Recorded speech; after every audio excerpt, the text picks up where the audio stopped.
Did you join, you fucking piece of shit? Did you join? Yeah, do you fucking retard? Oh my god. Yo, look at this fucking whore cunt isn't even grouped to me right now. Fucking grouper. Fucking piece of shit. Should fucking kill it right now, dude. Let's move. Go to camp. We gotta rest up. Yeah, you gotta not run into some fucking massive dinosaur creature. Damn, dog. They move. Everyone moves this fucking far every time, dog. Hmm? Everyone moves this far every time. That's cool. Wonder if the gods are watching me. So can we leave camp by just exiting the area, like physically, or we have to do it by pressing the buttons? I don't think so. I don't think we can just go physically walking. Fuck that retard, man. Yo, give Gale a magical artifact, please. I don't think I have any. I tried to last time.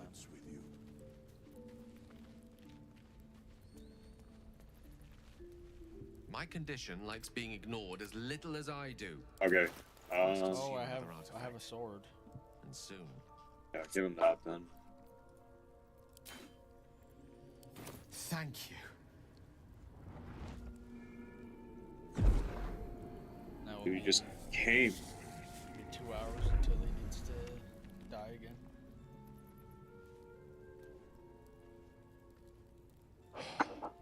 Good gods. It hardly has any effect. Exactly, see? Fucking Oh, Mister, have mercy on us all. Listen, I need to speak to you, to all of you. It would be unconscionable of me to remain silent.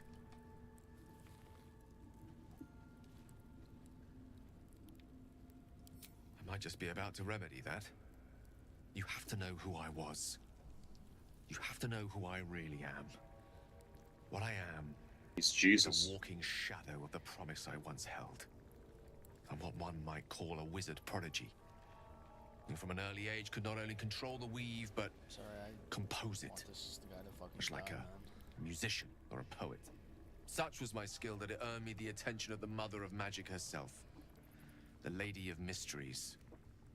The goddess Mystra. She revealed herself to me and she became my teacher. In time, Oh, she this guy's became my fucking muse. goddess, dude. What are you talking about? And later, even The my Chad lover. of Chads. Yeah, goddesses are usually whores anyway, so it's not really a big deal. Nice.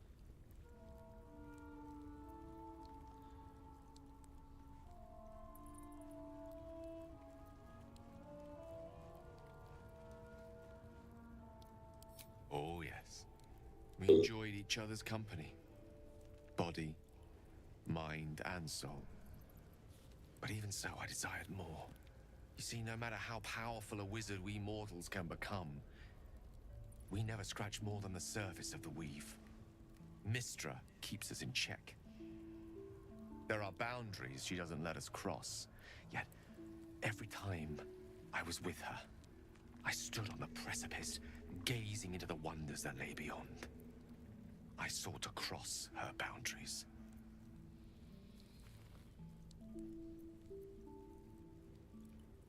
We're going to kill the stinky, stinky hole.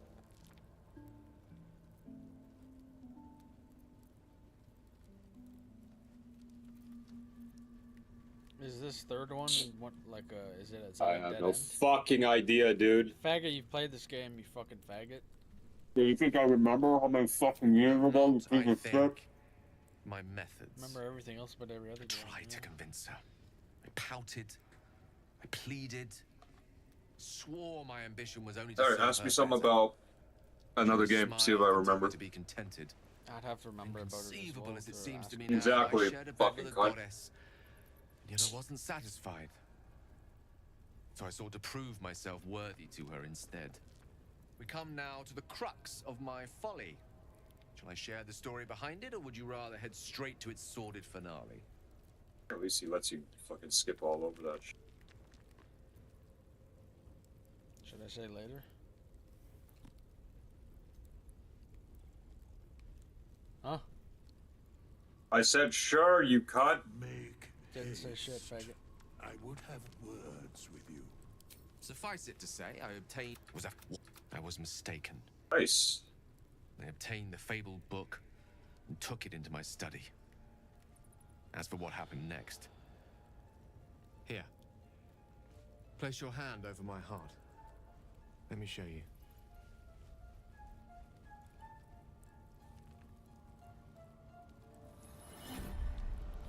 You feel the tadpole quiver as you realize Gale is letting you into the dark. You see through Gale's eyes, staring down the corridors of a dread memory. A book bound and suddenly opened. Inside there are no pages. Yo, dude, what the fuck only you doing? swirling Grabbing his webs of tits? Blackest weave that pounces. Its teeth, its claws. You It's two alone? unstoppable What? as it digs through and becomes part of you. And God says it ever hungry.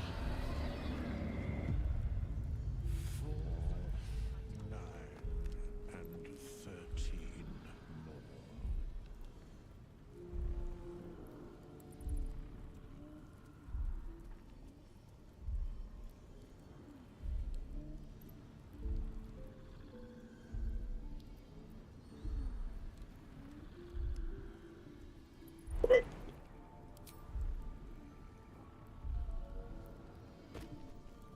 Terrifying, isn't it? And that is only the beginning. This Netherese blight, this orb, for lack of a better word, is balled up inside my chest. And it needs to be fed. As long as I absorb traces of the weave from potent enough sources, remains quiet. Were it ever to fully destabilize, however.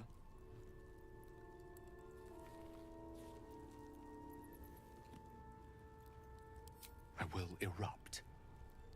I don't know the exact Right when he magnitude of says the it, I eruption, smile, but given my that's, studies of Netherese magic, I'd say even a fragment as small as the one I carry, You shall explode. it'd level a city the size of Waterdeep.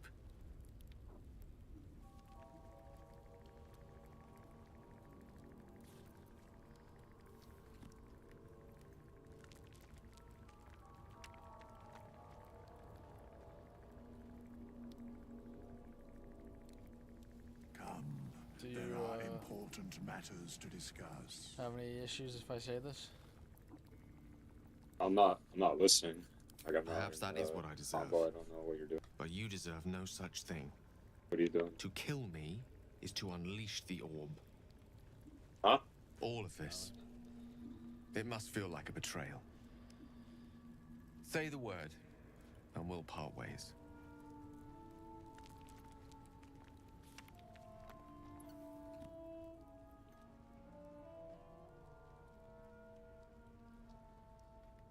That is a great relief. Oh, a great relief indeed. You truly are a soul that The steals fuck my do you own. say? From all my new rallied heart, I thank you all. I stand now. Fucking hell, dude. Oakfather's blessings to you.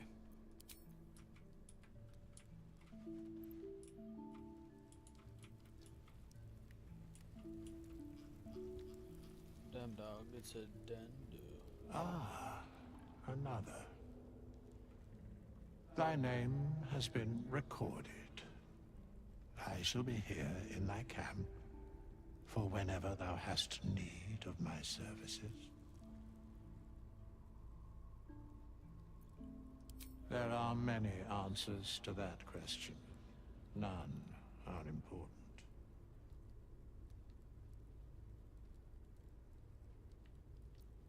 Correct.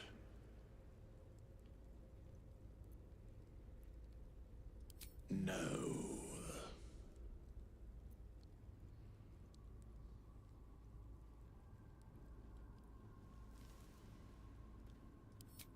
Beyond mortal realms, there doth exist an amalgamation of spirits akin to thine own, ensnared by the treacherous cult of the Absolute, felled in its name. They bear great discontentment with their destiny. for a mere pittance of coin, I might summon the worthiest among them to lend aid to thy undertaking.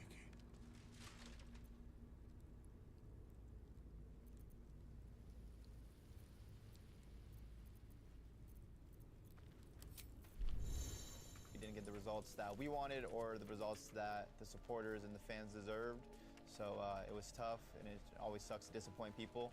But just they were really good people, so wish them success with their new team. I just want to say thank you to the organization. They treated myself and everyone else amazing. The staff was great. They helped us with everything, making us look good for the videos and the photos, and doing all the fun content we did. And then thank you to my teammates, Dante, Kyle, Mac, for just, you know, we never gave up. Obviously, we had a pretty rough run, but we never gave up, so appreciate that. And thank you to our coaches as well, Lamar and Arian, for just putting in the effort and going hard every single day. Shout out to our managers, Tiff, Vinny, Thor, and then of course all the staff, Jack, everyone that would show up to the whole organization workouts, the company workouts, and that was always supporting us. Cloud9 felt like home. It was an amazing place to be at, and just wish them nothing but success in the future. We're done, Hey, huh? class act, man. Or maybe we don't Maybe have to say go goodbye to. to Attach, This is- Mac, Melt, and Tupac Thuglord. Let me put my plate in the purple sink, shit. and we'll get into this. But yeah, well, that's a good video from Attach saying goodbye. Do anything. I would have said fuck you and your video if you're dropping me. For Capsule and who? I don't actually know the new roster. I mean, I can definitely find out if I We can wanted talk to. But later. I heard Capsule yesterday. It looks like that makes sense now. So you're looking at Sib, Crimp, Capsule. I know Craze was rumored as well, but I'm pretty sure Craze and Cap are both SMGs.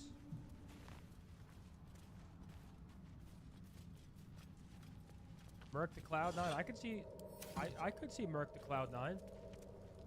Because Craze and Cap are both SMGs, right? I don't think they're gonna pick up 2 SMGs. I'm assuming they want a flex or a main. But in my head, they probably want Sib as main, and they probably want a flex.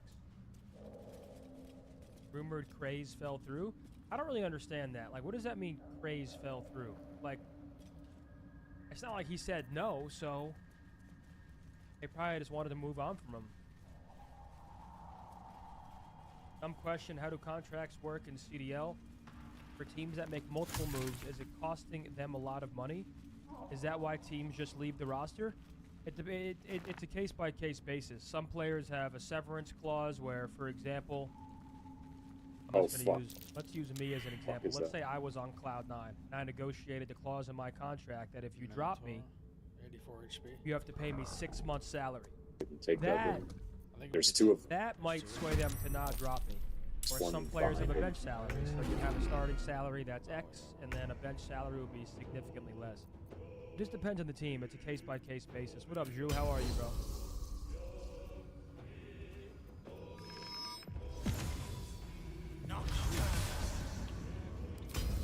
T. Jareen with a prime for 23. Welcome back. Thank you. Isn't every player's minimum 2 months severance? I truly don't know. I truly don't know how it works anymore. A lot of the stuff changed ever since I retired. Like the minimum salary, I think, is now location-based and stuff. Is Attach retiring? I don't know what Dill does. Are you like I do? It's over. I wanna see you again. Did you have a buyout in your CDL contract? And mother, and if the mother gets deported, Piers, the kids go with the mother. So stop She that is a rhetoric. 2-year-old being Concentration treated camp. for Excuse me, cancer. excuse me. You're sticking up for MS-13 members. Have you ever encountered an MS-13 member? We are Unbelievable. conflating several different issues here. So Tim, can you find it in yourself to say that what's happened on the southern border is a good thing? I can't, and here's why. And I was happy to let my cousin Vinny over there go. I thought he was going to explode. He might have had a heart attack over there if we didn't give him a chance to talk. But I think I here's the fucked thing, up by Pierce. How did you guys putting meet? the darkness spell on him. talking about No, I this. can't fucking No. use What's spells this on guy whose reputation, one of the hardest, toughest, meanest, most successful coaches in the history of American football, getting bossed around by this girl about what he can and can't say? We're not talking about that. Well, they would just ask, when did you meet?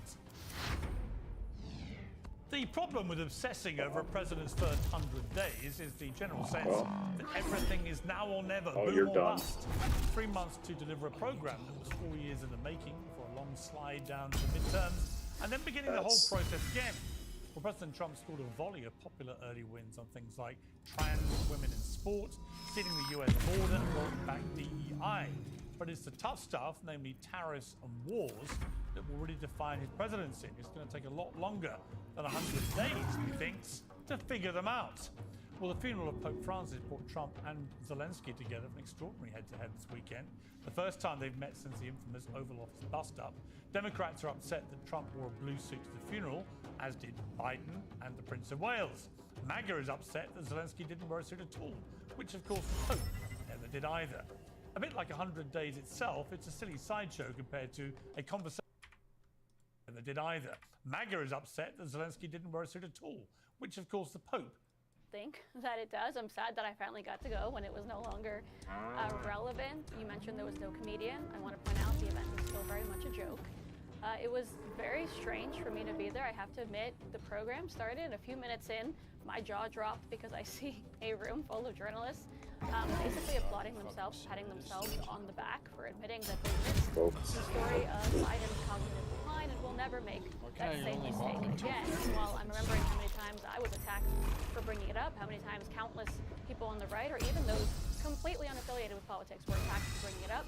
And now I'm watching journalists, which are supposed to be responsible for bringing that information to the people and actually holding the White House accountable, even when they don't agree with those in there. And the fact is, these journalists were very much upfront with the fact that they did what they were supposed to do. They made a really tiny mistake. They promised to never make it again, and they should still have all the trust and all the faith of the American people. But it was very strange. I didn't expect any of it. But I can only imagine if Donald Trump was in the room, it would have looked very different. But for me, I don't think Thompson's admission meant very much, and I actually thought it was pretty hypocritical to sit in there and watch all these people support their own work, their own mistakes, and the fact that they themselves are responsible for the fact that trust and faith in the media is at an all-time level. Really interesting perspective. Tim Miller, I saw you raising your eyebrow there, but there is a truth there because it was a bizarre spectacle of a liberal-skewed mainstream media basically openly admitting we dropped the ball massively on Biden's ability to be president of the United States. But many would argue, particularly on the left, I would think, well, it was entirely self-defeating, this ball dropping, and probably deliberate. You didn't give it the same attention you would have given it if it had been, say, Trump. And the consequence of not holding Biden to proper account was that actually Donald Trump got re-elected, which nobody would have expected. So there was a real-time consequence to this ball dropping. Do you think, though, that the mainstream media have learned any lessons from this or not? Yeah, I don't know. I think the one area maybe where I can agree with you and the co-panelist is I think that this dinner is pretty stupid. I think the last thing that we need is a self-congratulatory ball or jerk for political journalists. You couldn't have paid me to go this weekend. I was at Jazz Fest instead. And so I agree that it's kind of... Our abilities don't get... they don't do more damage as you level up? Don't know. So.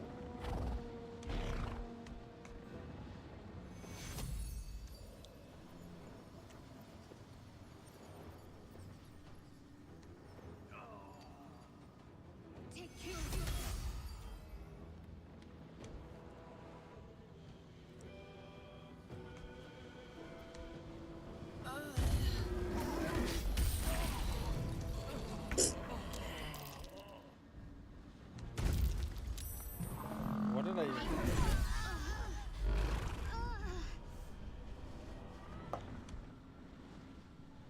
silly. I do, though, bristle a little bit at Yeah, maybe we should fight the dinosaur instead. Right-wing commentators talking about how they think that the mainstream media is biased and unfair, and if you go to Fox or Steve Bannon's podcast or the Daily Wire, I mean, you see like North Korea-esque coverage of what's happening with the president of the United States as he's single-handedly tanking our economy. For no good reason, just because he likes the word tariffs, I guess. He inherited an economy that was getting better, that was improving. There been a female proving that prime Hector minister wasn't yet? perfect, but that was, you know, on the right path. And in 3 months, he has, Good. you know, he has put us on the brink of recession. And Actually, so, there's been less of a chance than the U.S. Even though apparently Canada's like, oh, this and that about all that fucking shit. All the candidates were dudes, right? Even if they were like fem boys or.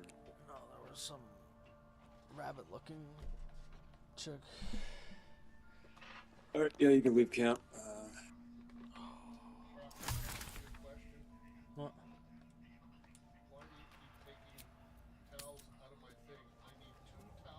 Why do you keep taking my Yeah. towels that I wash? That's my question. Yeah. The big one, Nan bought that one for me, and the other one, Mum bought it for me. So yeah, there you go. They're not your towels. They're literally mine. Literally mine. You took the ones that I washed that are mine. It's simple. Another step forward. Oh my god, dude. That's so fucking retarded.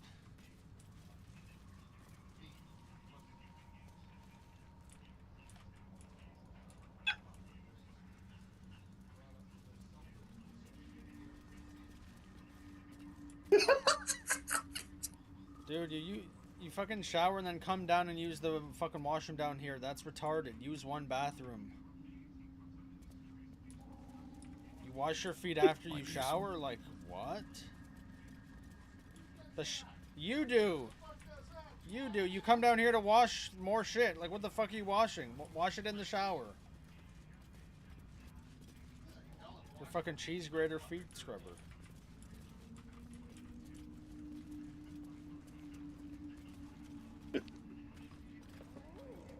Fucking showers like once every 2 weeks, dude. Yeah, remember when the bathroom smelled really bad because your cheese grater foot scrubber? Yeah. When we tried to throw it out and you kept taking it out of the garbage? Yeah, and it starts to smell like fucking shit. Can't even fucking breathe when you're taking a shower.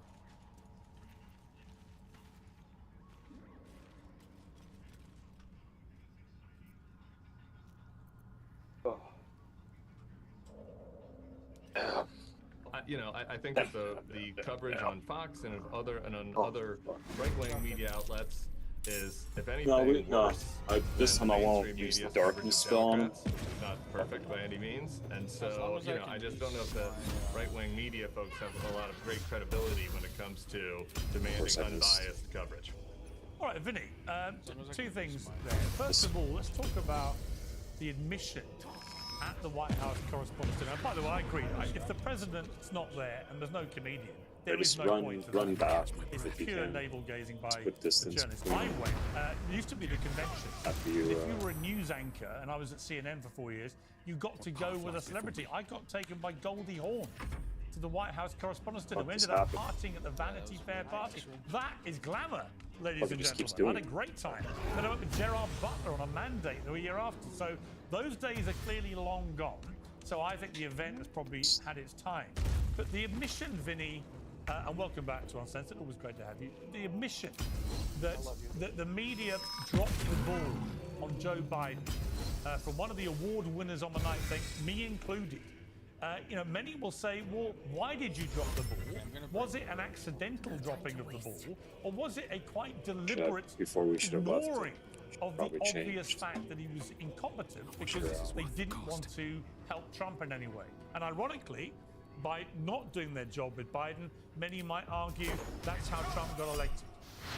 If you're always on the move, as I am, you probably find it difficult to get all of the fruits and vegetables you need to keep your body and your doctor happy. Well, today's sponsor, Field of Greens, makes it all very easy. One delicious glass contains a full spectrum of vegetables, herbs, spices, fiber, and antioxidants. Every ingredient is selected by doctors and science-backed to support your heart, your kidneys, metabolism, immune system, and healthy bloody cells. They're so confident in this product, they will refund you if your doctor doesn't notice an improvement in your health. Well, we've teamed up to give you a 20% discount and free shipping on your first order. Go to fieldofgreens.com/peers. Use the promo code PEERS. Get 20% off That's fieldofgreens.com/Piers. Piers, the fact that first of all, and I love you, Piers. Thank you again for having me all the time. It's a joke to me that we're trying to pretend all these people from the just the left-wing media, period, pretending as if, oh, we didn't. Wait, before you cast Every anything on the how many days did it took, Piers, for him to actually address the nation or even have just, a press conference? They hid break him this, during if, COVID. They haven't, and they put him in a basement to keep him away from everybody. Okay, we're not even going to get into that election. They kept him in the basement. Every time he spoke in front of a camera, it was a meme. It was a joke.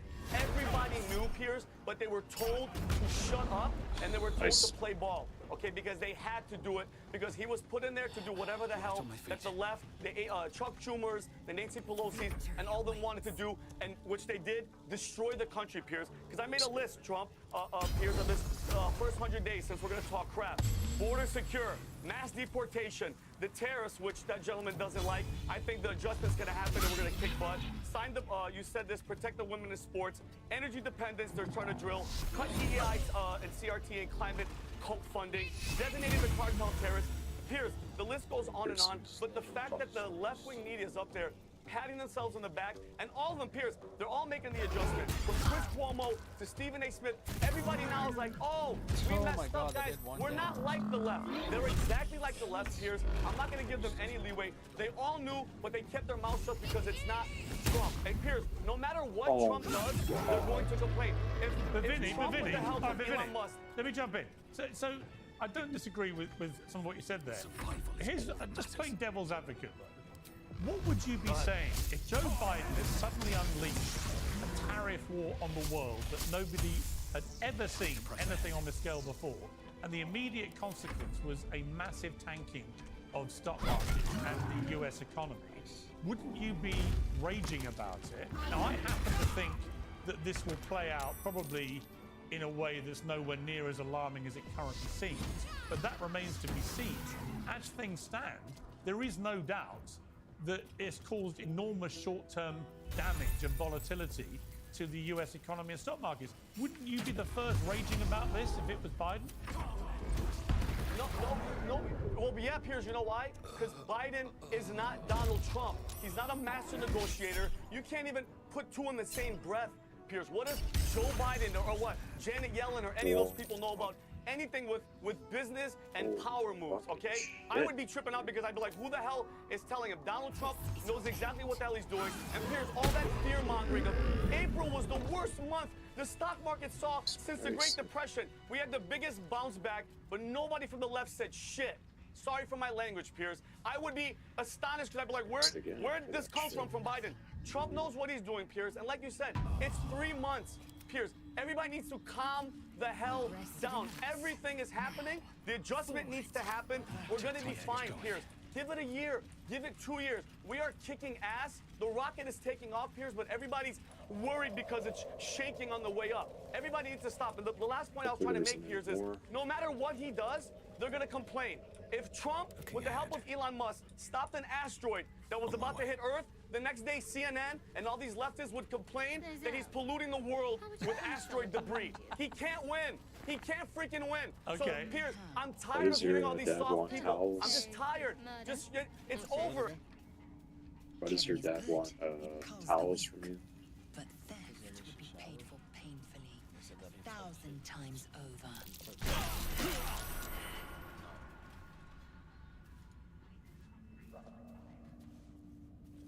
Apparently there were booby traps there. I didn't see that.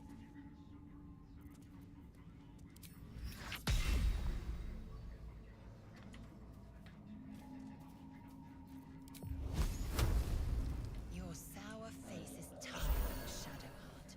By all means leave if I am so distasteful. I'd rather not turn my back on you, if it's all the same.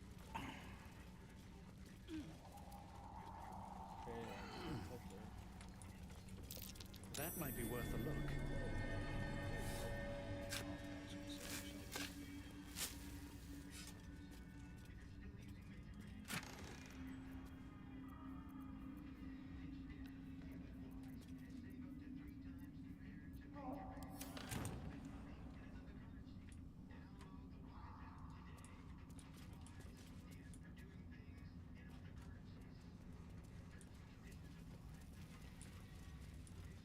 broken bones.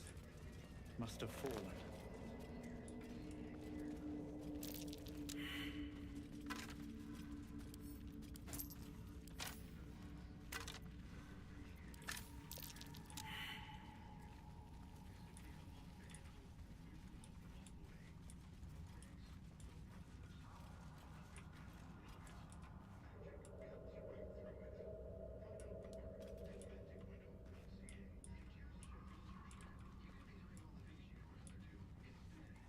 How do you maintain such an elaborate plait, Shadowheart?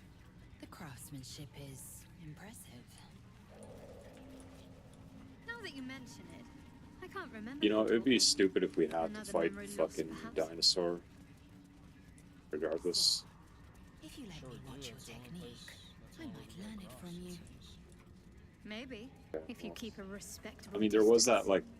that rope ladder, but the thing fucking got destroyed. So, it's, yes, this will be.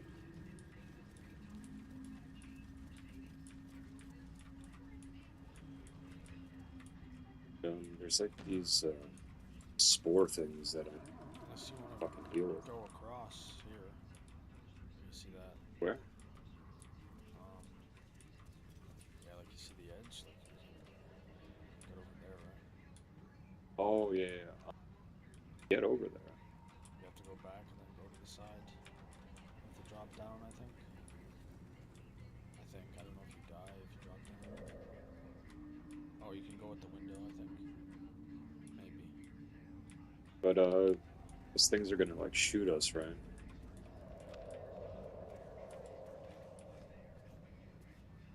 I think they're gonna shoot us again. I think we're gonna die if we try to go. Oh, you know what? I know how to do it. Yeah. Well, because there's a waypoint over there. Yeah, go to the waypoint, the Cellunite, whatever bullshit outpost. How do I do that? Just fast travel to the Cellunite outpost,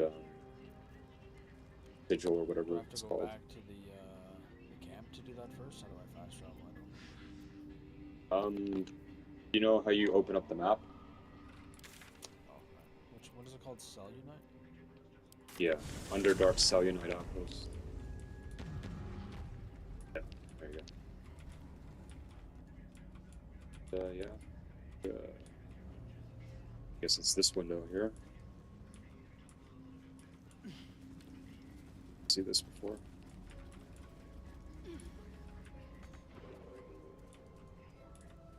Thanks.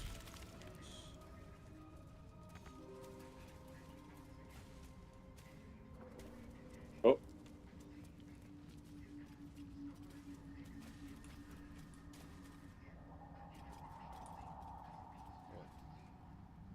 Those like orange things. Do you have like a fire spell?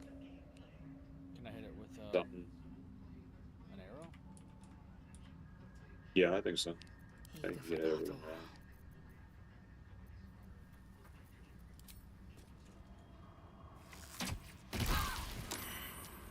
Well,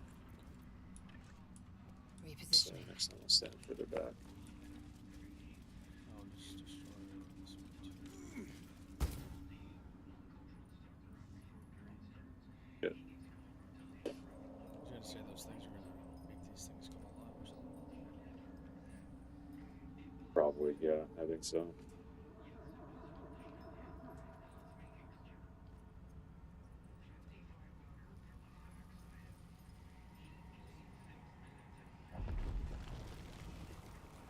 Fuck.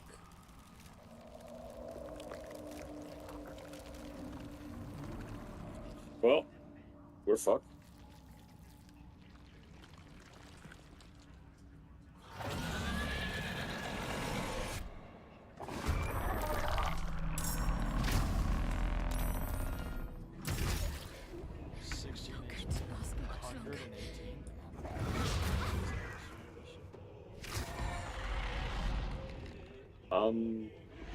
Maybe we shouldn't have gone this way, dude.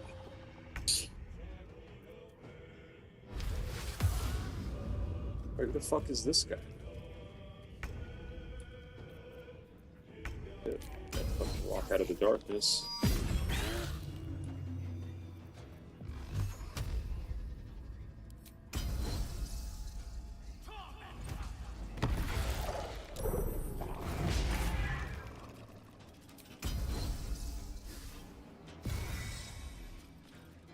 Sweet. How much health does this thing have? That is 118, dude.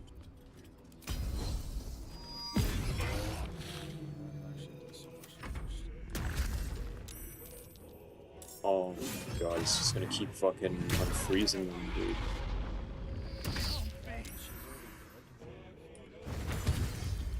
Oh, how many fucking moves can this thing do?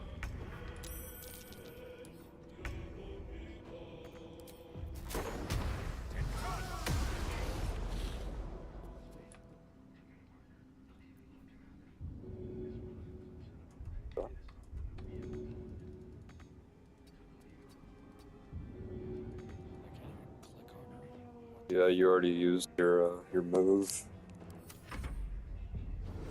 and it's over.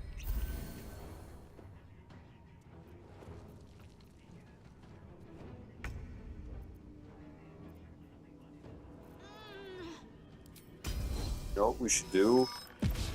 Because I think we're obviously going to die here. We should try destroying the statues before we trigger the fucking fight. Can we destroy them? I couldn't like cover over it. I feel like probably could.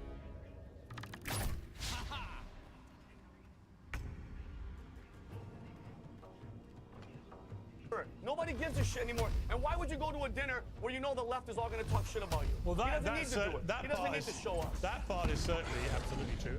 Kat, we're nearly 100 days in. It'll be 100 days on Wednesday.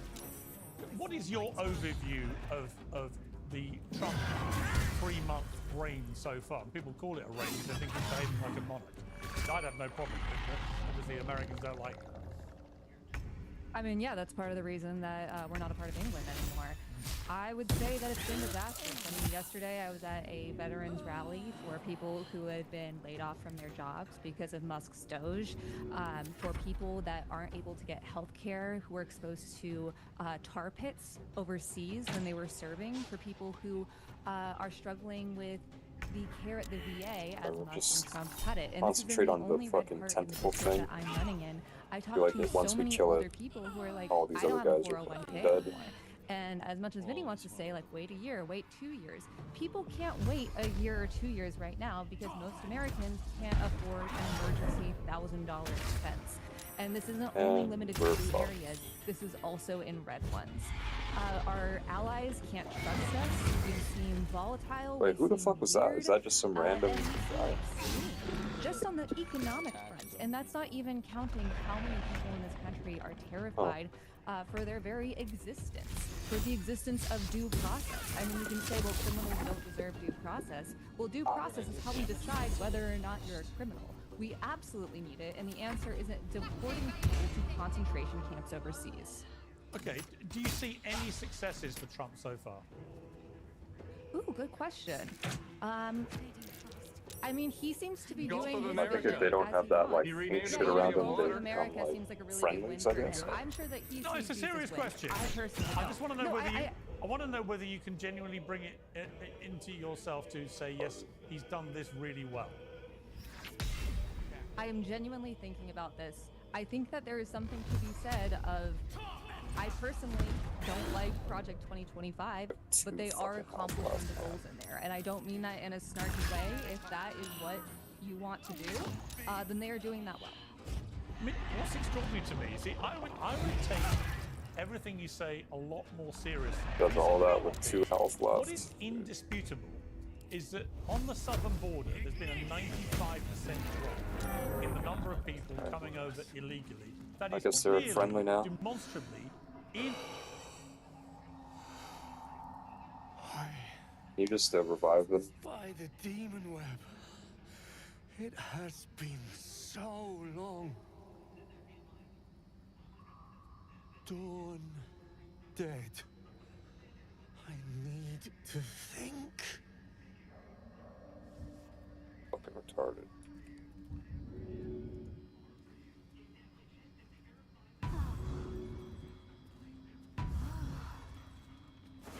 Definitely need to rest after this, dude. Oh, my head. Dude, their armor's pretty cool, though. With haste. Dawn. Dead.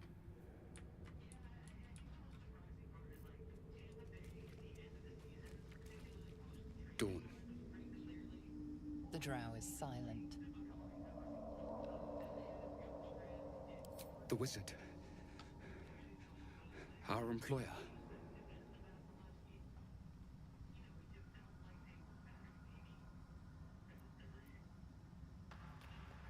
Yes. Help them. Then home.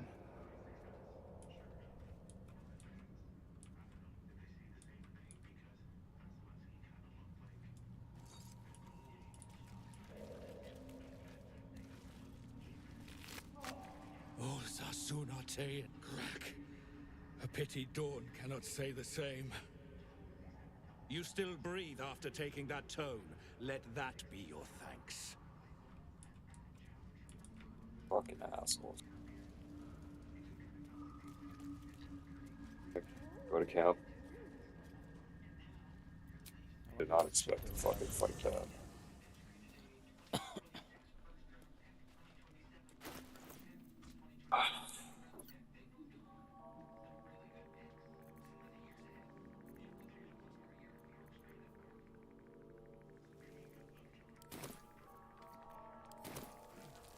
This game has some horror music too. It's really interesting.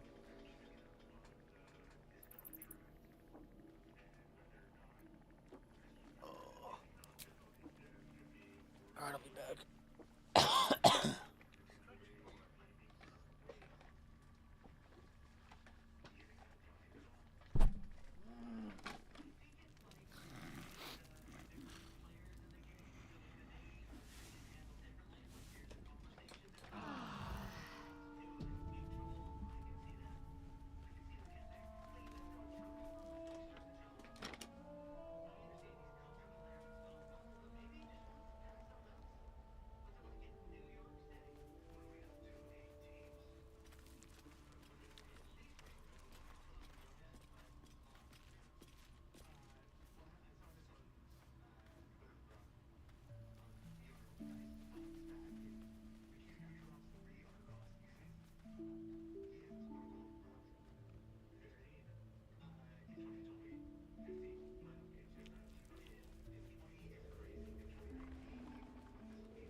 Nice, dude. It's changing my armor. Anything of use?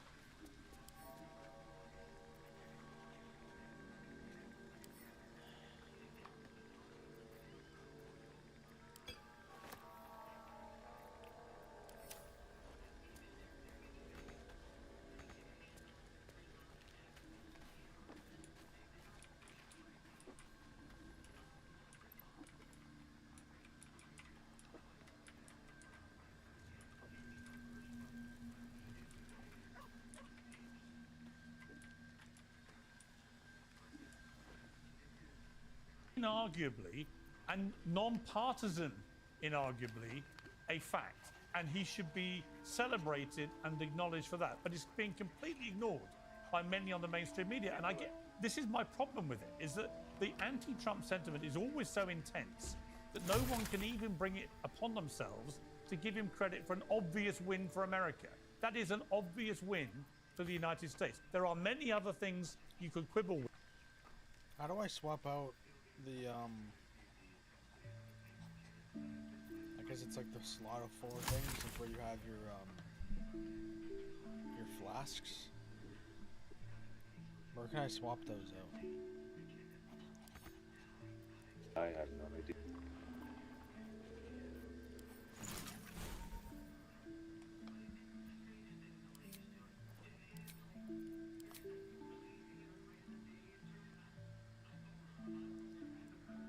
Because I can't even add HP things.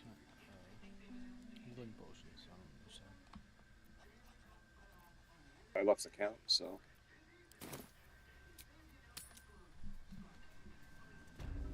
With and question or feel enraged by. But you can't say that, Kat? You can't say on the southern border that's a big success?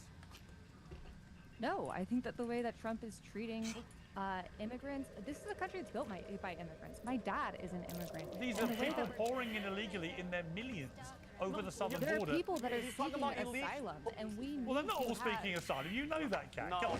You don't think, you genuinely think 10 million. Well, hang on, just to be clear, you genuinely think nearly 10 million.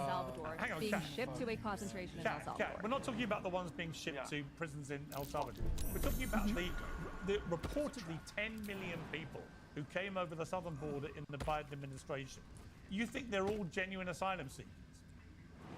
I think that we don't have a good enough asylum process, and there are plenty that are claiming asylum, and it doesn't matter whether someone is claiming asylum or not. Trump is treating them all the same. I mean, he just deported a 2-year-old U.S. citizen back to Honduras who was being treated for cancer, and that's the problem here, is when it comes to our border issues, we are focusing on, it's treated so broadly and so angrily, so hatefully.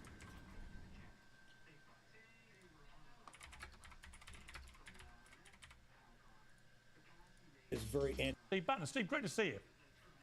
Piers, great to see you, sir. So you, along with, I suspect, Donald Trump, would like to make the So that again. Source down there. Oh, is that the same one or is that a different one? Same one, I think.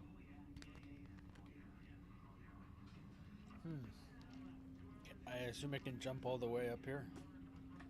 Probably.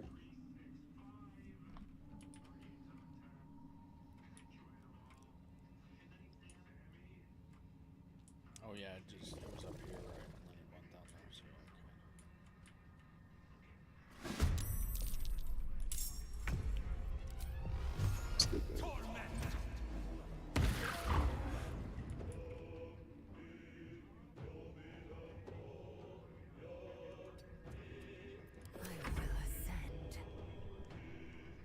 Vatican great again.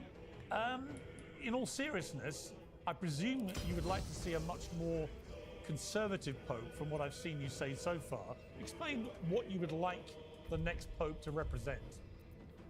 I think conservatism is kind of a term that's fallen out, Piers, and it's really about the traditional, I would say, pre-Vatican II church versus the post-Vatican II, because John Paul II and Benedict did try to make sure, because they were both involved with Vatican II, that the Vatican II changes could be woven into the church. And I think this new rise you see, particularly in America and parts of Europe, and particularly among young people, of traditional Catholicism, a return to Latin Mass, or not Latin Mass, more the traditional Catholic Orthodoxy, is really traditionalism. And I think a lot of people, particularly the rising part of the church in America, would at least like to see a pope who is accessible to traditional teachings and gets the Catholic Church back on, an Orthodox pattern. You're thinking of every race, right? Every ethnicity. All of you. Bishop Dollar Swan, let me start with you. There's clearly a big move by a lot of Catholics to restore the church back as they see it. Steve Bannon articulated this very well, I thought. Back to a more traditional Catholic church. What do you say to that? Not going to move. Well, Piers, I think that the death of Pope Francis, it leaves a void, not just in the Catholic Church, but I think in the global fight for justice, compassion, and human dignity. He basically stood as a living rebuke to this rising tide of Christian nationalism and right-wing populism that has infected communities across America, and I think even across the world. And while many Christian leaders bowed to politics and political expediency, I think Pope Francis chose the narrow path of principle over popularity. And I think when we talk about traditional Christianity, I think in many respects, those on the right don't even really subscribe to what is traditional Christianity. When we talk about the gospel commanding love and not exclusion. Jesus taught that the greatest commandment was to love God, love your neighbor, and to love your neighbor as yourself. Not to exclude folks, not to deport people, not to choose people based upon their ethnicity or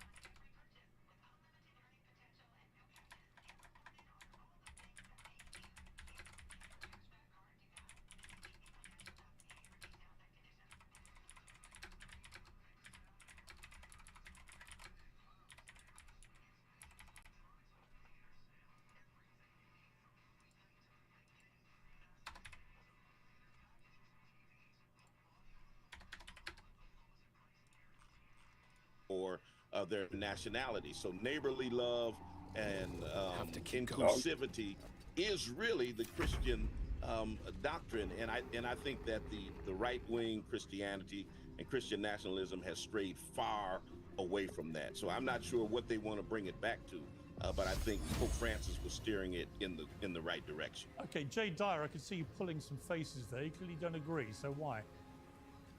Well, first of all, I don't know if he's a Catholic bishop, a Methodist bishop, what kind of bishop this person is, but the Catholic Church used to teach that it's the duty of Christianity to set boundaries. It's not, number one, inclusivity. That's a modern term that's been added. Jesus himself set boundaries. Jesus himself said, that if you love me, you keep my commandments, and that includes the teachings of the church. So this idea that Christianity is just this open, feel-good, kumbaya thing is completely made up. It's completely liberation theology, and that's why people like this guy love Pope Francis. Proves Bannon's point that Francis was a liberation theologian. Not liberation theology. It literally is. It's identical to liberation theology. What you said is word for word liberation theology. Yes, it is. Pedagogy of the press. What do I have to lose? Exclusion and demonization of people is not what Jesus taught. He taught to What did he welcome say about the Pharisees? But my point would be on this, Bishop Talbot. Well, hang on. My point would be this. You know, I don't remember when Barack Obama was deporting 3 million people from the United States when he was president. I don't remember the Pope whacking him.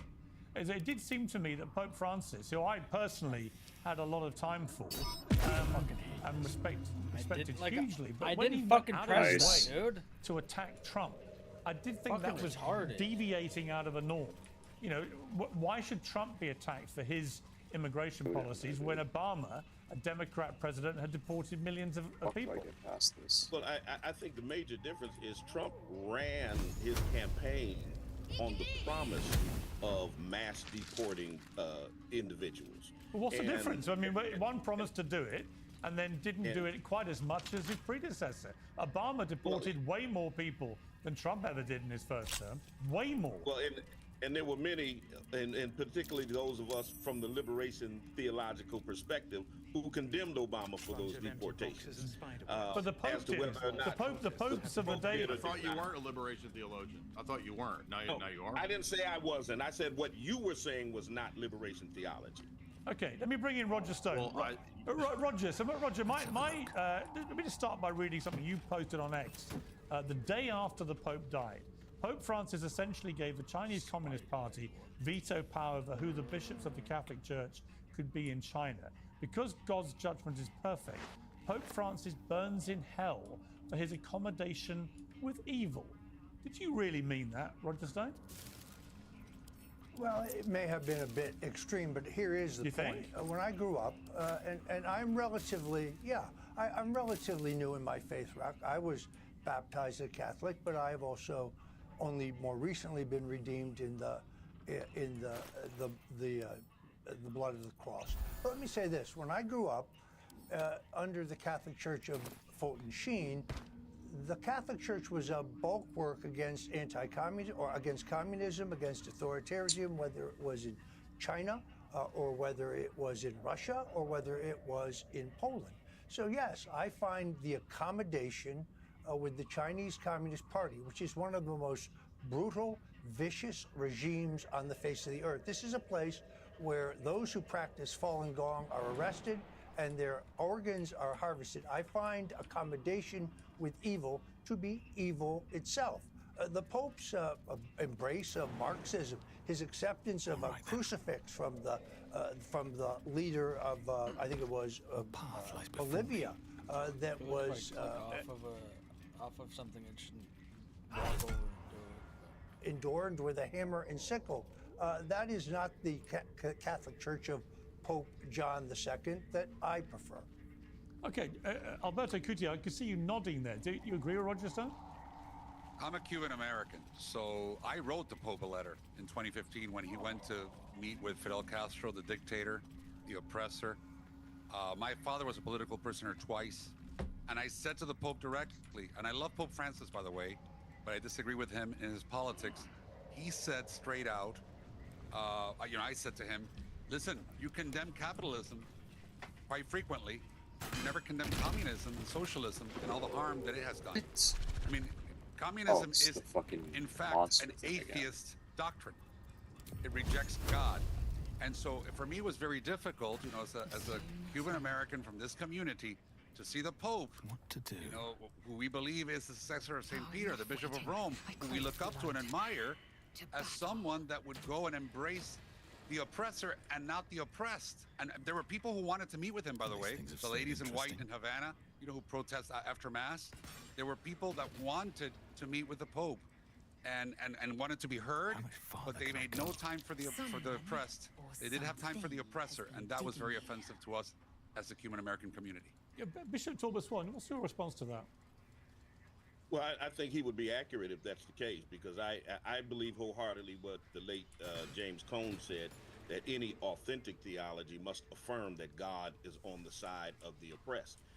In many respects, Francis's papacy defended, the marginalized, the poor, the disabled, the planet itself, and his critiques to many of us who followed him were not political, but they were profoundly theological. Obviously, there were some inconsistencies in his in the actions around his theological perspective. Yeah, Jay Dyer, you've been very critical of Pope Francis. Said the next pope needs to stop bending the knee to wokeness, to ecumenism, to ultimately a one-world religion in particular. It did seem that whatever side of the Pope Francis debate you sat, everyone accepted he was a pretty liberal pope by the standards of modern popes.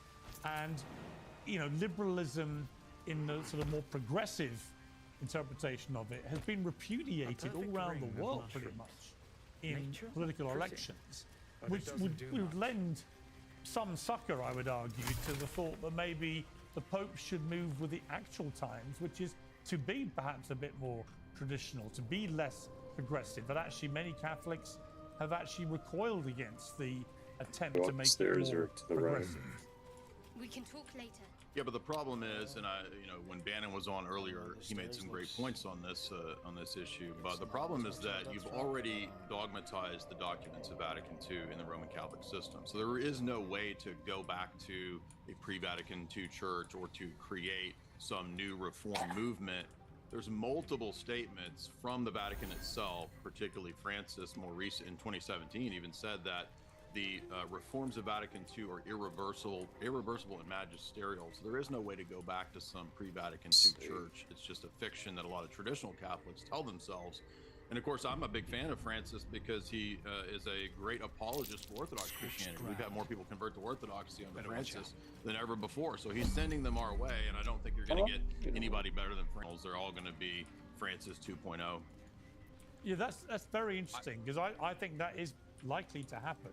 Roger Stone, one of the issues that Pope Francis fully embraced was the war in Gaza, but he seemed to fully embrace it from a pro-Palestinian perspective.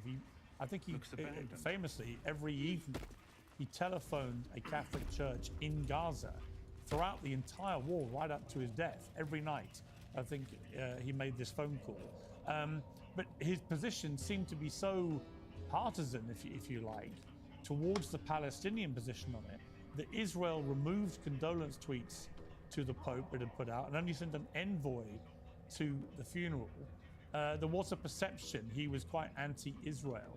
A, do you agree with that perception? And B, is it important, whoever becomes the next Pope, that they are not perhaps seen to be taking sides in a war like that? Or is the point of a Pope that he should take sides sometimes? No, I think he's yet another example of the Pope getting into politics. He has no criticism for Marxism, but he criticizes capitalism. He has no criticism for radical Islam, but he praises or reaches accommodations with the Chinese. He calls President Trump's immigration policy anti-Christian, interference in an American election. I'd like to return to a time when the Pope speaks to matters of faith. The Church certainly needs it, but he needs to stay out of American and frankly, world politics. That is not his role. I mean, what is the role of the Pope as far as you're concerned? It is to speak to matters of the Bible and the Church and Church dogma. But I do think he has an obligation to oppose oppression and authoritarianism and brutality, whether it is on the left or the right.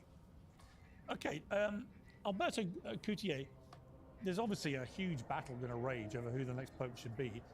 As Jay Dyer said, a large number of these cardinals were basically appointed by the progressive Pope Francis. So it is highly likely that you're going to get, Pope Francis Mark II coming through this, but not a certainty. Steve Bannon talked about Cardinal Robert Sarah from Guinea, who said that mass migration is destroying the West, argued that Islam will replace it. He would also, if he won, would be the first black pope. For many on the conservative side, or more traditionalist side of Catholicism, he would be a good option. But is there any chance that someone like him actually wins? I don't think that if you have a college that's going to be about 133 of them, I believe, 108 of them have been appointed by Francis. And yes, Pope Francis is a restorer, if you will, of Vatican II ideology, but I don't consider him a liberal, not one bit. I've known Cardinal Bergoglio, or I should say Pope Francis, since he was Cardinal Bergoglio. I knew him in the Vatican. I worked with him and people who worked with him. I still have friends that are very close to him. To call him a liberal is to not understand Pope Francis. Pope Francis is a Jesuit. Nobody wants to talk about that. And nobody really knows what a Jesuit is thinking. But believe me, this man's far from liberal. And he was progressive in many of his views of the world, but to call him a liberal would be to misunderstand his entire papacy. You yourself had to leave the Catholic Church because you fell in love with a woman. Does the Catholic Church need to have a more liberal view of these things? I mean, should it be... The Catholic Church has plenty of married priests. It's just people don't know that. And all the Eastern rites of the Church, celibacy is optional. Celibacy is only mandatory in the Western rite, which is where I was born and raised. Now, I do believe celibacy is a good thing for the Church when it is lived well. You know, when there is chastity, when people are living their life dedicated to God. Celibacy becomes tragic when it's a place to hide homosexuality, to hide other types of situations. And unfortunately for many in the world, celibacy has become that, if you will. It's become kind of a way of life rather than what it's meant to be, a total dedication to God. At the same time, I want to say that there are many celibate priests that are good, that are happy, that are dedicated. But the fact is, there are many priests who are married. If an Anglican, for example, that grows up Anglican, Church of England or Anglican somewhere else in the world, becomes Roman Catholic, he can come with his wife and children, and he's permitted to be a priest in the church. And a lot of people don't know that. We do have married priests, plenty of married Catholic priests. You're suggesting there's a pretty large dollop of double standard going on. I don't know if it's a double standard. I think it has to do with canonical practice. All the last three popes have said openly, since St. John Paul II, Pope Benedict, they've said celibacy is a discipline of the church. It's not a dogma, it's not a doctrine, but it can change in the future. They were all open to that change. Even Pope Benedict, I know, sent out several questionnaires about it to other cardinals. He's not the first pope that's done that. Bishop Talbot Swan, is it time for women priests in the Catholic Church? Well, I think it's time for women priests and preachers across the board throughout Christianity. I think even in my denomination, where we do not ordain women, we are behind the times when it comes to recognizing the full humanity, the talents and the gifts of women, and what their contributions can be toward ministry. Jay, you don't look very convinced. No, I think Bishop Tilda Swinton is way off there, because women were never ordained in the history of the church to the priesthood or to the bishopric. It's always been forbidden.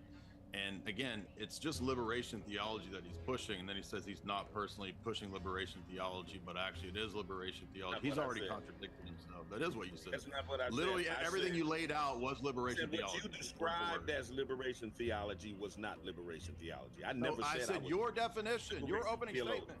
Your opening statement was liberation theology. Obviously, you've got a problem with liberation theology, but that's your problem. Your opening statement, and it's not historical Christianity. I didn't ascribe to liberation theology. I said your definition. You outlined inclusivity. Inclusivity was not what liberation. Okay, but Jay, all right, let me hang on. Time out, Jay. Out of interest, why should there not be women priests? Well, it's not what Christ laid down. Christ laid down the tradition of the church to only have a male priesthood and to only have women being in a certain role. It's not that women can't be involved in the church. And you notice his fallacy there. He said that it means that he said women are not fully human, and if you don't believe in them being in the priesthood. It has nothing to do with their humanity. It has to do with roles. And women are not made for every role. They're not made to be in men's sports, for example, right? It's the same logic that this guy has in terms of his liberation theology. My name is Bishop Talbot Swan. My name is not this guy. You've been dealing with me in a very disrespectful Yes, Bishop Tilda Swinton, excuse me. Bishop Tilda Swinton, My name is excuse me. Talbot Swan. Well, let's try and keep things respectful. Roger Stone, should there be women priests? I think not. I don't think that that's what the Bible says. I don't think that's what God had in mind. The other problem I have here, Pierce, is the fact that Cardinal Francis brought back Cardinal McCarrick, who we know was a vicious pedophile, appointed him as a special counselor. I think this says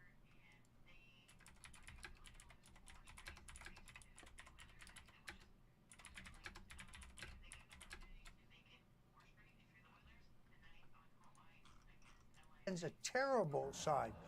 The church has been plagued by pedophilia. The church has dealt with it, but to bring McCarrick back, who was ultimately defrocked once we learned how horrific his crimes were, is a very bad sign, and yet another, I think, accommodation with evil by Pope Francis. If I can come back to you, Alberto Coutier, the continuity choice, as he's being described, is the Vatican Secretary of State and Pope Francis's chief advisor, Pietro Parolin. He's the bookie's favorite, but would he just be literally doing exactly what Pope Francis would want him to do? And is that a good thing for the Catholic Church right now? I think everyone is a good candidate, to be honest with you, all 133 of them, because the fact is, we have a saying in the church, right? That if he goes in a pope, he comes out a cardinal. That we don't really know who will be elected. But I'll tell you this: Parolin was one of the closest people to Pope Francis from the very beginning. I'm sure he would continue a lot, but remember, everyone has their personality. There will not be another Francis, and who knows what the next person will bring? Maybe the person will bring more unity among conservatives and liberals. I have seen from a distance, I've been an Anglican for 16 years now, but I was a Roman Catholic priest for 15 years, and I can tell you that I've never seen so much disunity in the Roman Catholic Church, especially in the U.S., you know, between extreme liberals, like to the point where they go nuts, and to the, you know, the extreme conservatives with the point everything has to be this way. And in Latin, I mean, they've got to at some point come together as a church. It happens to us as Anglicans. It happens in every church where there's extremes. But I think with Pope Francis, there's been more division among ideological groups than I've ever seen in the recent history of the church. So whoever comes next needs to be a unifier, is what I think, and needs to kind of bring back people and not, I mean, if you really say, like he said, that the church is for everyone, it's got to be for everyone, you know? And ideologically, we have to be open enough, and I agree with the bishop 100%. You know, the Bible teaches us inclusion, love one another. That's the number one rule Jesus Christ left the church. Love one another as I have loved you. If we're not about love, then we can't be the Church of Jesus Christ. But if you're going to be the Church of Inclusion, the Catholic Church, should it not include women priests? Jesus Christ would not think it perfectly reasonable, fair, and equitable to allow women priests. It was only that he made that I can't tell my daughter, oh, you can be a judge in the Supreme Court of your country, but you can't be clergy in your church. And I'm not saying that the church has to go that route, but the Pope himself, Pope Francis, nobody talks about it now, he was exploring women deacons during the early years of his papacy. He sent out documents to many bishops and cardinals and advisors in the world, men and women theologians, and he was this close to getting into that ordination of women, at least the diaconate, which is the first of all the orders in the church. And I got to be honest with you, I'm surprised he didn't go through with it, because even though my brothers here say it's not in the Bible, Phoebe was a deacon, and she's in the New Testament, and she was a deacon in the time of Paul. So I believe that there are deacons and there are priests in the early church, even though we may not want to recognize it. Yeah, Jay Dyer, I mean, I just can't imagine a modern-day Jesus Christ would not have a modern view of this. I mean, it was a view at the time only dictated by social reality and norm. It wasn't dictated by anything else, surely. And if you are going to preach inclusion, then what's inclusive about only allowing men to be priests? It seems very sexist. Well, I mean, I don't preach inclusion. I don't think that is the essence of the gospel of Jesus' teaching. I think both people flanking me have chosen one side and one piece of what Christ taught and neglected the rest of what he taught, which is boundaries, which is tradition, which is what the church handed down. I mean, the Roman Catholic Church itself has always forbidden this, and the fact that Francis was exploring it literally proves Francis's revolutionary ethos. I mean, the Anglican guy next to me said that Francis wasn't a liberal, and then he literally lists all the liberal policies that show he was a liberal. The fact that he's a Jesuit has nothing to do with whether he's liberal or not. It proves the point that, yeah, Francis is a revolutionary, and Jesus laid down a tradition that is unchanging. And the church itself already said you can't change these things. So it would just be contradicting the religion, and it would make Christianity into cuckianity. Okay, let's end with asking all of you the same question. Who would you like to see elected the next pope? I'll start with you, Bishop Thomas Wong. Well, I think that many hope to see the church retreat from the progressive path that Pope Francis charted during his papacy. And I believe that they want the next pope to bless their nationalism, to justify their cruelty, and basically baptize their greed. I don't think that should happen. I think the next pope, whoever he is, should be selected based on not on the comfort of the powerful, but on the cries of the vulnerable, and stand firmly in the tradition of prophetic Christianity, one that centers what Jesus called the least of these, rather than catering to the fears of the privileged. So give me a name. I think there are several popes that he charted a path so that potentially we could have, for the first time ever, an African pope, someone who is black, and I think that may be in the best interest, and so I'd like to see it happen. Okay, Roger Stone. I think there are three choices. 5 kills in a row. Okay, in Roger that Stone. category. Roger Stone. Who should be pope?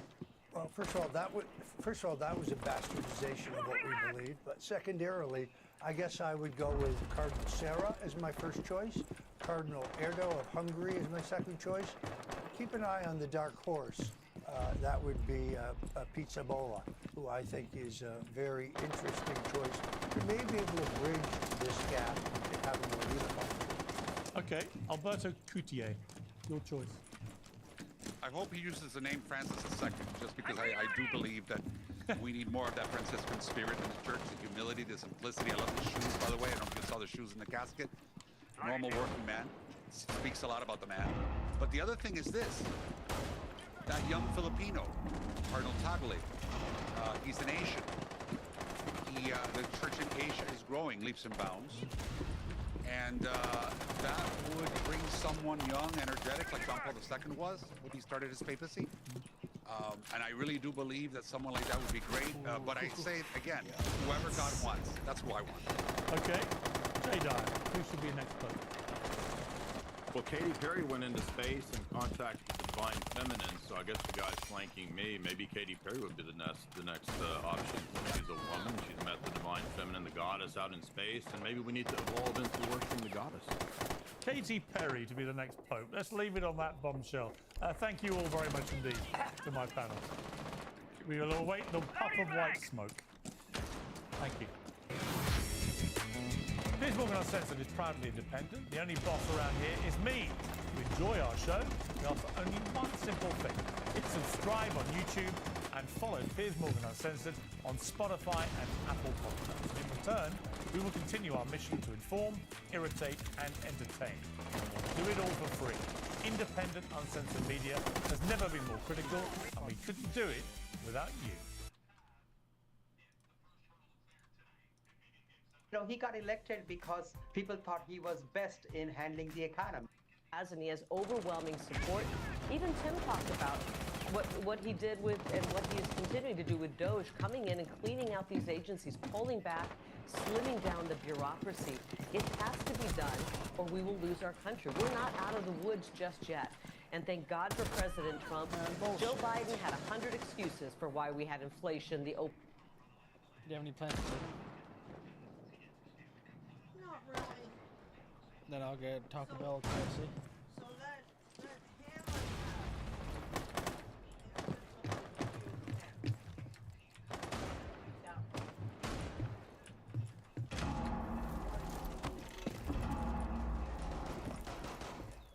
Go to reload.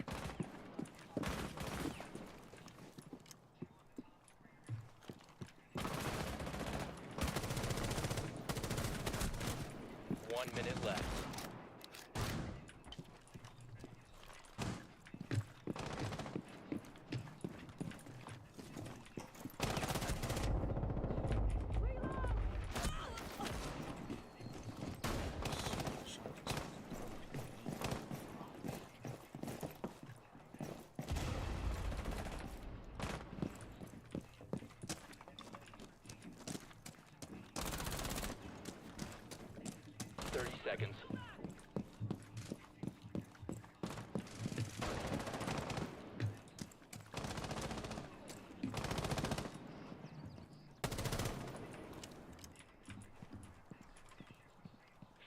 seconds remaining. You have 10 seconds. 5 seconds.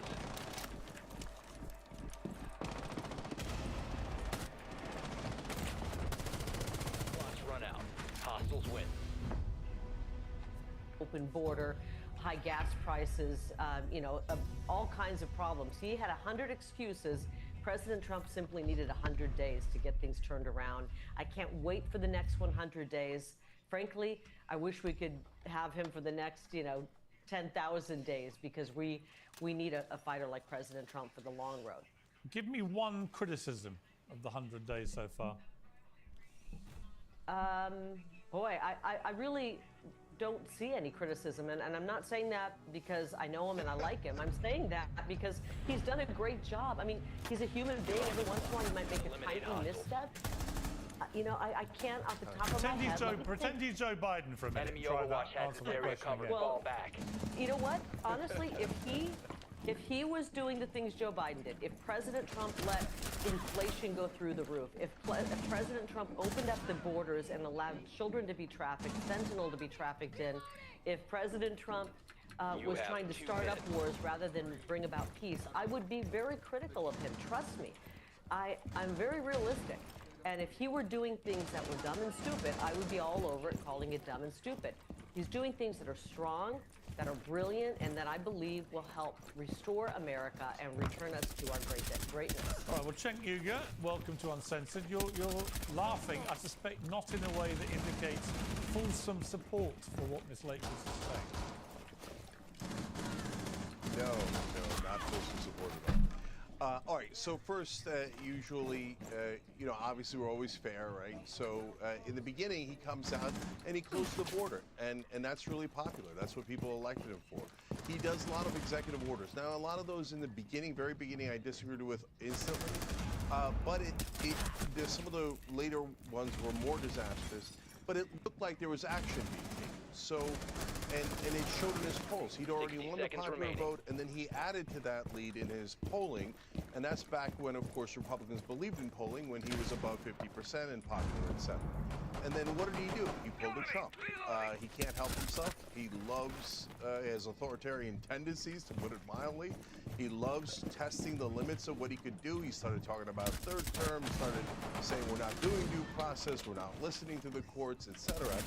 And now he's lost people on all sides. The wild, outrageous tariffs. And, obviously, Batya and Carrie and I had a debate about that, and I was right and they were wrong. And so I'm curious to see if they'll admit that now, because I said, of course, Trump will pull back the global tariffs. They were nuclear and ridiculous, and he pulled them back, 2 days after we had that debate? So now he's made a giant mess of it. I mean, everyone from Tucker Carlson, Candace Owens, Patrick Bet-David, Dave Portnoy, Joe Rogan, and yesterday, Alex Jones, all saying, what's going on here? Even they didn't sign up for violating the Constitution and due process and all of that, let alone the trillions of dollars he's bled out of the market by having no idea how to handle things economically. So he started out strong in the beginning for a couple of days, and then the rest has now just been a total debacle and disaster. And Piers, I'm always amused by both sides, and you've seen me call out both sides live as it's happening. When the Democrats were like, oh, Joe Biden's polling's in the 30s, but I bet it bounces back to the 60s, or polling doesn't matter. Whenever they're down, always polling doesn't matter, or polling is fake. And now when Trump is in the 39, 40% range, all of a sudden, here's Carrie Lake telling us that polling doesn't matter or it isn't real. It's real. It's not perfect, but it's real. Trump is badly, badly hurt. I mean, geez, one last fact. 52% in a recent poll of Americans said that he was a, quote, a dangerous dictator looking to take away American democracy, including 56% of independents and a shockingly high 17% of Republicans think he's a dangerous dictator. You really can't handle it any worse than that. Now, I may be about to shock you with this, but Tallow is A, one that he planned exactly how it's rolled out, and B, that it's working how he intended it. I don't really know about his intentions. Unlike you, Pierce, I don't talk to him regularly. But I can tell you that I think it's going very, very well. I know the polling is bad. He started out with a large portion of the country who really, really dislikes him. He managed to convince a lot of independents and a lot of Democrats to give him a shot and to vote for him. But that doesn't mean that he convinced people to like him. He's a very polarizing person, just his personality. But I think when you look at the agenda, he has tailor-made this agenda for the new base of the GOP, which is the working class. And when you talk to working class Americans, which I do all the time, and I hear from hundreds, if not thousands of them on a regular basis, they love this. They feel like this is exactly what they voted for. The situation with China was unsustainable. It made the elites in this country very, very wealthy, which is why elites on the left and on the right are furious at him, and why Wall Street is furious at him. But working class people see this as him turning the boat around and once again prioritizing American prosperity rather than what we've had, which is the pillaging of the middle class by the elites. And I think, you asked Tim Pool a really good question. Well, would you have cheered Joe Biden if he had done the same things that you liked here? Pierce, it is unimaginable that a Democrat would do what President Trump just did, because Wall Street now is very much a funder of the Democrats. And if you look at President Obama, you look at his first action in office, it was given a $700 billion bailout to Wall Street, while 10 million Americans lost their homes. And that included $30 billion of bonuses to the crooks who made those Americans homeless. He chose Wall Street over Main Street because the Democrats had become the party of the rich. And what we just saw is an American president choosing Main Street over Wall Street. And that is what people are going to remember at the end of the day from these 100 days. Okay, well, look, Trump has used the opening moments of his 100 days life to condemn a lunatic, dumb guy for demanding his impeachment. The Democratic Congressman Sri Tanadar introduced formal articles of impeachment earlier this week, citing acts of tyranny and abuse of power. And he joins me now. Welcome to you, Congressman. Thank you. So you're going hard on Trump. You're citing sweeping abuse of power, flagrant violations of the Constitution, acts of tyranny that undermine American democracy and threaten the rule of law. Out of interest, what has Trump done that has massively surprised you, or that most of his diehard supporters didn't vote for? Well, look, the tariffs, this is Congress's prerogative. He took that over illegally, unconstitutionally, and made a mess of it. And that lost stock values, people's 401k value got lost. He made a mess of it, and he tried to bully China. That didn't work. And right now, prices of everything are going up. He got elected because people thought he was best in handling the economy. It turned out that he made a mess of it. Prices have gone up. Now he's trying to tell Amazon, don't tell people that a tariff addition to the prices. He has trampled freedom of first right, freedom.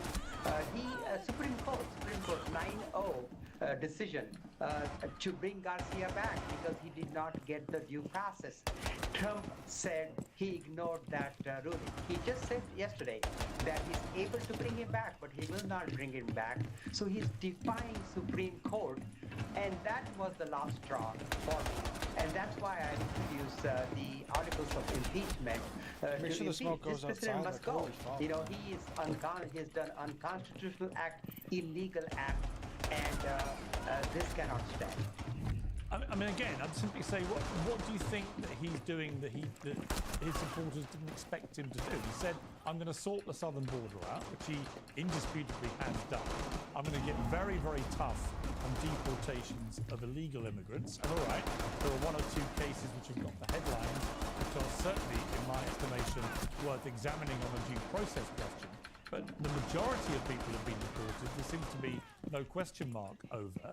He's challenging court power in a number of areas, but has said ultimately he will abide by the will of the courts. None of this strikes me particularly, at the moment, the behaviour of a dictator who's just decided none of these rules count for me. Well, look at all the polls. You know, there are several polls that came out last week, and he's underwater in almost every category, including economy, that is supposed to be his best category. And his own supporters are now, having buyer's remorse that they made a mistake, that he hasn't worked on the economy that like he said he's going to do. Instead, he's talking about Greenland and making Canada 51st state, and then military action against Mexico. None of his supporters expected him to do. They expected him to fix the economy, because that's what they thought, and he said that's what he's going to do. Out of interest, and look, I mean, this tariff war is still in a very early stage. Bro, you're fucking You say being a that faggot, he man. hasn't succeeded in bullying China, as you put it, but how do you know it won't succeed over time? Trump Trump has launched a radical tariff war, no other word for it. What happens if in, say, 6 months' time, it turns out that most of the countries that the United States has trade deals with have renegotiated in America's favor, and including China? Now, in that eventuality, if the economy is doing well again, would you admit then that you were a little too hasty? In other words, should this be allowed to be given time to see if it works? But look, we have seen the flip-flops. One day the tariffs are on, the very next day he takes them off. He first acts tough on China, then he says he's going to be nice to China. You know, it's about how he wakes up in the morning and whatever, he thinks about. There is no plan, there is no, plan or strategy here. It's just Trump, whatever he thinks he is. He has got a... He's down in the double digits. However, if you go back to the start, look at the corporate press, the principal institutions, ABC, etc. He's down in the double digits. However, if you go back to the start of his second term, you can see that the polls completely disagree with each other in ridiculous ways. One day he's up 10, the next day a new polling agency said he's down 10. The only thing you Sorry really about need that. to Are you track is still the singular polls movement over time, and we are 5 seeing minutes a left. minor decline. Yeah, That's likely due to forwarding, dropping, people being Eating right now, concerned about so. this. Does this rise You wanna- the level you wanna of stream now, impeachment? or- No. I think you're doing this Or are you largely gonna go because you eat want to soon? get your name out there, because the Democrats have no front runner. No one knows who's in charge of the party, so everyone's clawing to the top of the crash in the barrel to try and be the pick me for This game's 20. running like shit again. But instead of like massive spikes, it's just small ones all the time.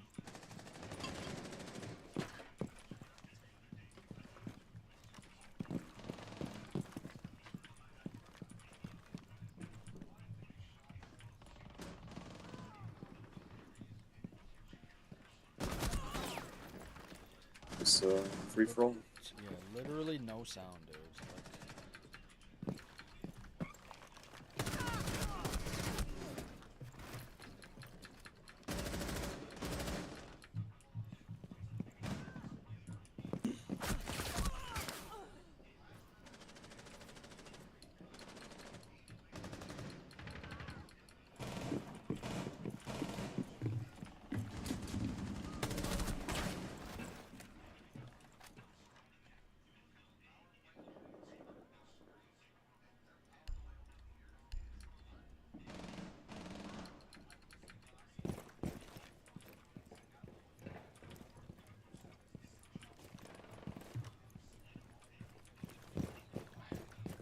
mini stutters is the fucking dumbest thing ever, man. Just fucking stay at a goddamn FPS. Holy fuck.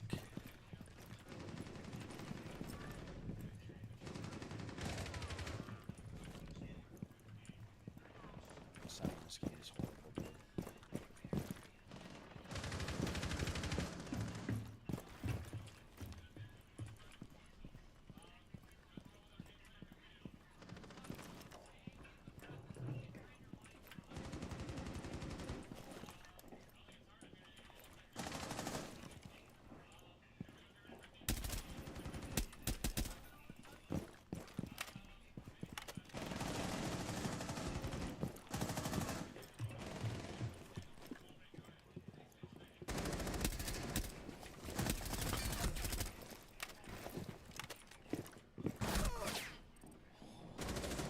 Can't find someone for literally 2 minutes.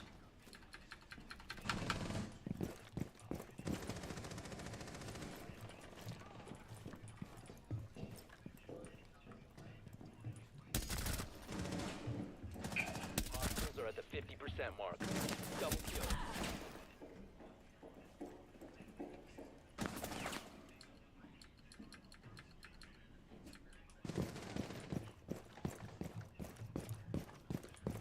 Two minutes to go.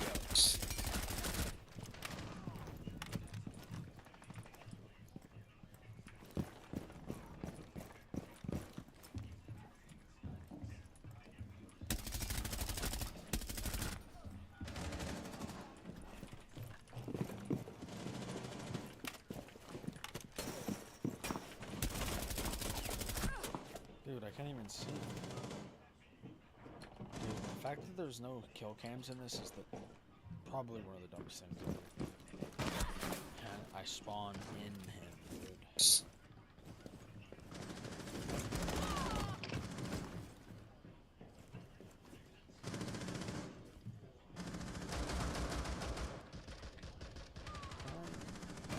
I can't change. Wow, I can't change when I want to play, dude. Really?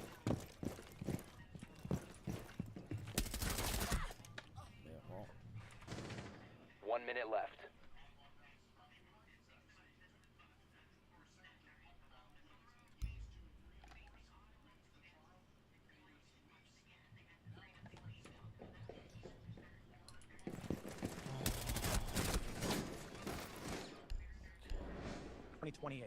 All right, Congressman, you're just doing this because you're a narcissist, basically.